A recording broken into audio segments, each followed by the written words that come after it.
आप देश भर में वाटर मैन ऑफ इंडिया के नाम से प्रसिद्ध हो। कैसे शुरू हुआ ये सब? अपने जीवन के इन 50 सालों में 15,800 से ज़्यादा जल संरचनाओं का निर्माण कर सके, 23 मरी हुई छोटी छोटी नदियों को पुनर्जीवित कर सके। ऐसी चुनौतियाँ जिनको देखते हुए आपको ये लगा हो कि आपकी जो ये मेहनत है वो आगे जाके सफल ना हो? कभी नहीं लगा। प्रकृति ही हमारे जीवन में सबसे बड़ी गुरु होती है। यही ही है अपने भविष्य को बेहतर बनाना। तो इसके लिए प्रकृति का सम्मान करना और प्रकृति को प्यार करके उसके साथ उसके लिए काम करना जब हम शुरू करते हैं तो प्रकृति हमारी जरूरतों को, सबकी जरूरतों को पूरा करती है। आपके इस मिशन के चलते ऐसी कौन सी चुनौती है जो आपके लिए एक बहुत बड़ी बाधा बन गई हो? इस तरह के काम के लिए सबसे बड़ी चुनौती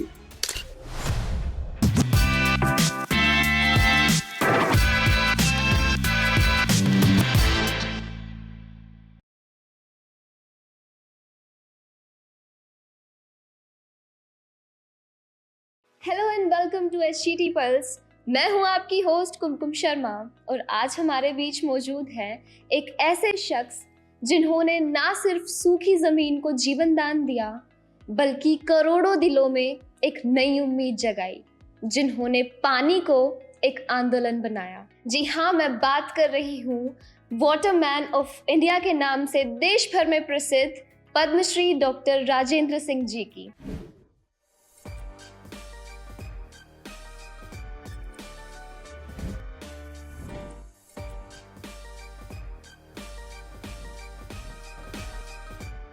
सर, बहुत बहुत स्वागत है आपका एचटीटी पल्स में। धन्यवाद। कैसा लग रहा है सर आपको यहाँ के?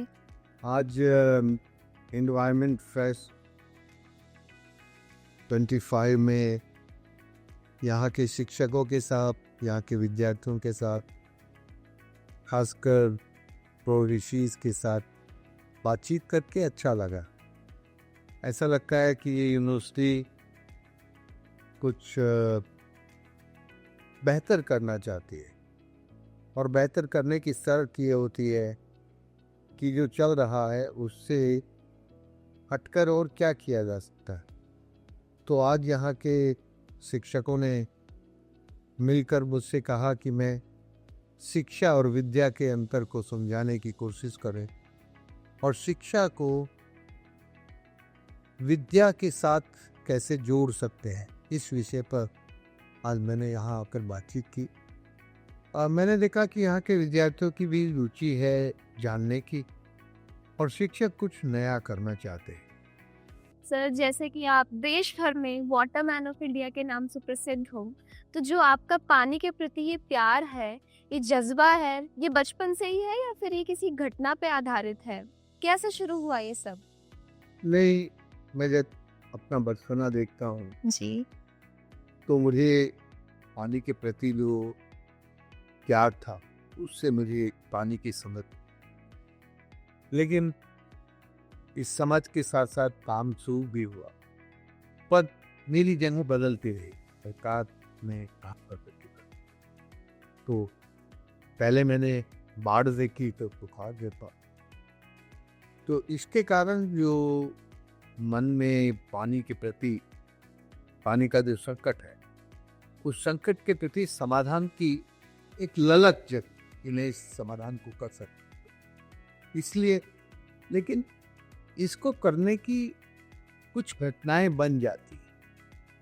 जैसे मैं जब वो बालपुरा गांव गया तो वहाँ के लोग रतों भी रोग से ग्रसित, शाम को दिखता नहीं था, बूढ़े लोग थे, कहाँ मैं जवान दिखते नहीं थे।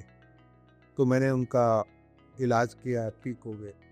उनमें से एक बूढ़े आदमी के मुंह पका, उन्होंने कहा, और राजेंद्र माने ताकि दवाई भी को चावे और ताकि पढ़ाई भी को चावे, माने तो पानी चावे, तो तू पानी का काम कर। तब मेरी उम्र 26 साल हो गई थी। तो मैंने कहा, काका मुझे पानी का काम को करवा अब? बोला, मैं सिखा दूंगा। तो मैंने पूछा, कितने दिन में? बोला, 2 दिन में। तो माथू काखर ने मेरी पानी की 2 दिन में दीक्षा दे दी, सिखा दिया। और 2 दिन में मेरी 2 पीएचडी कंप्लीट करा दी। पानी की पीएचडी शिक्षा में 2 दिन में नहीं हो सकती, विद्या में हो सकती है, क्योंकि विद्या जो है वो आपको अंदर से ग्रहण करनी पड़ती है। बिल्कुल। शिक्षा में पीएचडी करने में 19 साल लगते हैं। पहले 16 साल पोस्ट ग्रेजुएशन करो, फिर 3 साल थीसिस लिखो, तब होती है। लेकिन मांगू काका ने पहली पीएचडी मुझे जियो हाइड्रो साइंस में कराई, जो सूरज की चोरी रोकना सिखा, धरती में पानी का पेट कैसे भरे, बारिश का पानी धरती के पेट में कैसे जाए। दूसरे दिन मुझे उसने इंजीनियरिंग सिखाई, प्राकृतिक इंजीनियरिंग। जहाँ ऊपर से पानी आता था वहाँ से लेके नदी के साथ साथ चपके, जहाँ पर स्ट्रीट स्लोप थे वहाँ कॉन्वेक्स डिजाइन के डैम बना रहा, जहाँ डिप्रेशन था वहाँ कॉन्केव डिजाइन के डैम बनाना, और जहाँ जेंटल स्लोप था वहाँ सीधा स्ट्रेट डैम बना, ऐसे सीधा। तो नेचुरल ढलान को देखकर साइड सिलेक्शन करना, लोकल मटेरियल कैसे यूज करना, ये जो सिंपल चीजें थी, ये सब मामू काका ने मुझे 2 दिन में सिखा दी, और सीखने के बाद मैं इस काम में लग गया।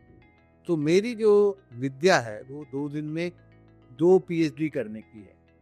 एक हुई धरती के पेट की, जिसको अंग्रेजी में जियो हाइड्रो साइंस कहते हैं, और दूसरी हुई नेचुरल इंजीनियरिंग की, ऐसी इंजीनियरिंग जिसमें सेंस हो, जिसमें संवेदना हो, जिसमें प्रकृति और मानवता के प्रति, दोनों के प्रति बराबर का प्यार है।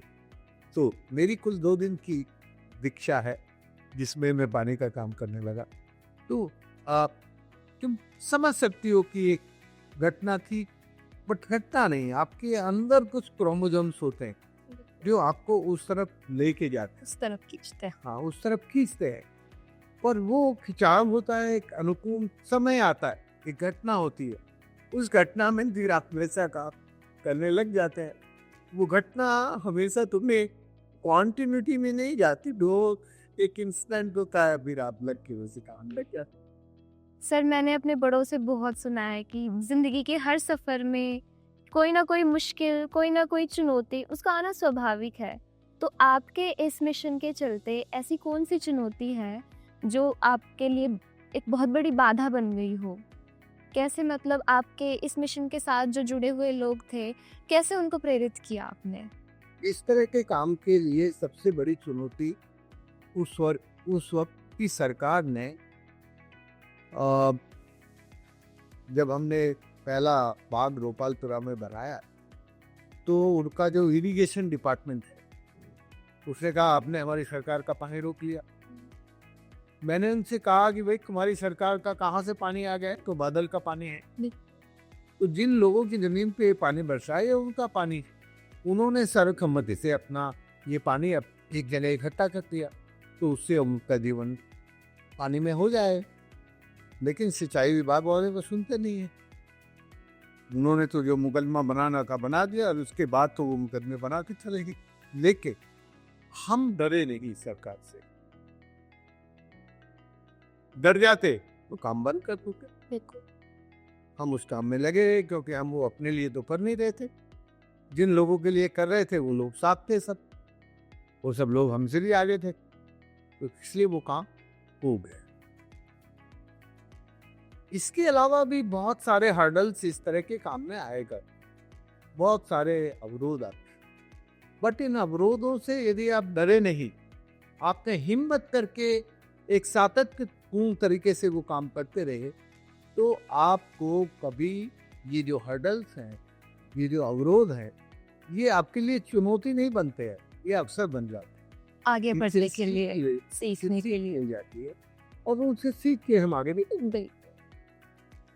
सर, क्या आपकी इसी मिशन के दौरान कोई ऐसी बात हुई है या ऐसी चुनौतियाँ जिनको देखते हुए आपको ये लगा हो कि आपकी जो ये मेहनत है वो आगे जाके सफल ना हो?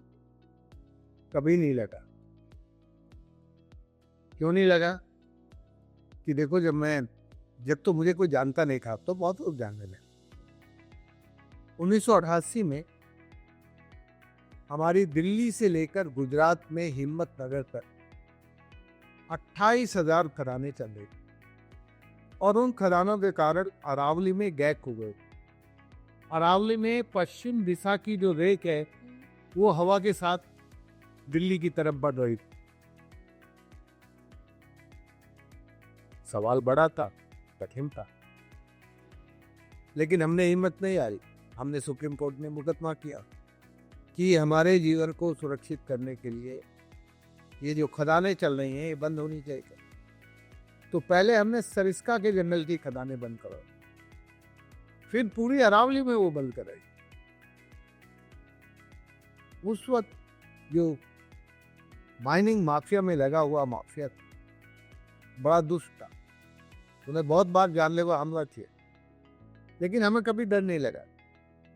हमें लगा कि भाई माइंस बंद होंगी तो इस देश को फायदा होगा, माइंस बंद नहीं होंगी तो इस देश को नुकसान होगा। तो मेरा उसमें अपने जीवन का तो उतना ही हित था कि मैं उसके कारण स्वस्थ रह सकता, क्योंकि जब नेचर स्वस्थ होती है तब हम जैसे इंसान स्वस्थ रहे। यदि नेचर बीमार है तो हम भी बीमार हैं। तो इस बात को समझ के हम लोग काम में लगे रहे। हमें तब भी डर नहीं लगा। तब भी उस वक्त बहुत ही ग्रेट साइन चीफ जस्टिस थे, जस्टिस वेंकट तलिया। जस्टिस वेंकट तलिया ने पूरी अरावली को 7 मई पूरी अरावली के लिए जो आदेश दिया, उसको 7 मई 1992 को हम अरावली प्रोटेक्शन एक्ट बनवा सके। उस एक्ट के कारण आज अरावली तुम देख पा रही, नहीं तो ये पूरी अरावली खत्म हो जाती, माइनिंग माफिया इसे छोड़ता नहीं। फिर तुम कहती अरे ये राजेंद्र सिंह जैसे बड़े लोग थे, इन्होंने क्यों नहीं खदानें मत कराई, तुम गाली देते ना। तो हमने अपने बच्ची से गाली नहीं करे, इसलिए पहले इलाज कर दिया कि भाई देखो हमने तो अपने काल में तुम्हारी सब अरावली बचाने के लिए खदानें बंद कराई। अब तुम जानती हो 28,000 खदानें हिम्मत नगर गुजरात से लेके दिल्ली रिज तक सब चले। तुमने देखा होगा भाटी माइंस चल रही थी दिल्ली में, सब कहाँ कहाँ क्या क्या सब चल रहा था साथ है। तो अभी हम प्राउड के तहत हैं कि देखो पूरे 4 राज्यों के माफिया, दिल्ली का माफिया, हरियाणा का माफिया, राजस्थान का माफिया और गुजरात का माफिया, खनन माफिया सबसे खतरनाक होता है, हम उससे नहीं बोल। बहुत कुछ सीखने को मिल रहा है सर आपसे। अभी इस मिशन के चलते आप ये बताइए कि आपका कोई ऐसा मोमेंट या कोई ऐसा दिन या कोई भी ऐसी बात जो आपको हमेशा याद रहेगी। देखो तो मुझे ये बातें तो सब याद है दुनिया, पर इनमें एक खास बात 1995 में हमारी अरवरी नदी पहली बार पेरिनियल भी, वो नदी बिल्कुल सूखी हुई थी। हम उस नदी में 10 साल से काम कर रहे थे, जगह जगह छोटे छोटे बांध बनाए थे और बनाए। 10 साल के बाद वो नदी पेरिनियल भी, हम लोग इतने खुश थे कि तुम उस खुशी का अंदाज नहीं लगा सकती। बिल्कुल सर, खुशी तो होगी कि हमने एक नदी को जिंदा किया, इतने खुश। फिर क्या हुआ, हमारे यहाँ राजस्थान में एक फिशरी डिपार्टमेंट है, उस फिशरी डिपार्टमेंट ने उस नदी में मछली पकड़ने के ठेके दे दिए।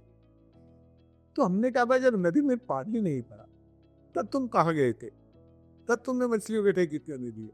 अब नदी को हमने जिंदा कर दिया तो तुम अब इसमें पानी के मछलियों के ठेके लेके आ गए, हम तुम्हें मछली नहीं पकड़ने दे। हमने बड़ा संघर्ष किया। हमारे जीवन का ये जो दूसरा संघर्ष है जीवों को बचाने का, पानी के जीवों को बचाने का, ये संघर्ष बहुत मीनिंगफुल। उस वक्त इन बदमाशों ने क्या किया कि पहले तो चोरी छिपे से उसमें मछली का बीज डाल दिया, तो मछलियाँ बहुत बड़ी बड़ी हो गई। तो फिर जब हमने इनको मछली नहीं पकड़ने दी तो पूरी नदी पे जहर घोल दिया, तो सब मछलियां मर के ऊपर आ गई। तो हम लोगों को बहुत दुख हुआ। वो जो दुख की घड़ी है, एक तरफ अत्यंत आनंद और खुशी की हमने एक नदी जिंदा की, दूसरी तरफ अत्यंत दुख। एक जिंदा नदी में इन लोगों ने जो कंपनियां थी जहर बोल के सारी नदियों को मार दिया। तो हमारे जीवन में बहुत सारे मिश्रित एक्सपीरियंस हैं और इन मिश्रित एक्सपीरियंस को हमने कभी नेगेटिवली नहीं लिया। हमने हमेशा भगवान को साक्षी माना। हमने ये माना कि ये सब जो काम हो रहा है हम नहीं है करने वाले, करने वाला और कराने वाला तो भगवान है। तो यदि ये दुष्कर्म कर रहे हैं तो इनको फल भुगतना पड़ेगा। तो ये जो मन का भाव था, इस मन के भाव ने हमें हमेशा शक्ति दी, ऊर्जा दी। और अब तो 50 सालों में ये सब करते करते क्या वही बात है ना सर कि हम कुछ अच्छा करने की सोचते हैं तो हमारा साथ देने वाले लोग कम और उस रास्ते में बाधा बनने वाले लोग ज्यादा होते हैं। ना ना, बिल्कुल नहीं। तुम्हें साथ देने वाले लोग कहाँ से आ जाते हैं दुनिया में पता ही नहीं देता। मुझे तो, मैं उन लोगों को जानता ही नहीं जिन्होंने मेरा साथ दिया। कितने लोग थे साथ देने वाले। नहीं तो तुम यहाँ बैठी सोच सकती हो कि 28,000 अदान इस आदमी ने बंद करा दी। ये कौन होता है? मेरी क्या औकात है कि मैं अकेला दिल्ली से लेके हिम्मतनगर गुजरात तक की 28,000 कराने बंद करवा दूं? मेरी औकात नहीं। उस सब काम में ना नेचर आपको सपोर्ट करने के लिए बहुत लोगों को भेज देती है जिनको तुम जानती नहीं हो। बस तुम्हारे मन में एक ही विश्वास होना चाहिए कि मैं नहीं हूं, मेरे साथ मेरा भगवान है और मेरे लोग। जब तुम्हारे मन में ये भाव आ जाता है फिर तुम्हें कोई डराने वाला नहीं है।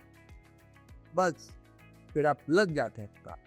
तो इसलिए ये मत कहो कि भाई मदद करने वाले कम होते हैं। अरे भाई, तब तो मुझे कोई जानता भी नहीं था, आज तो मुझे दुनिया जानती है।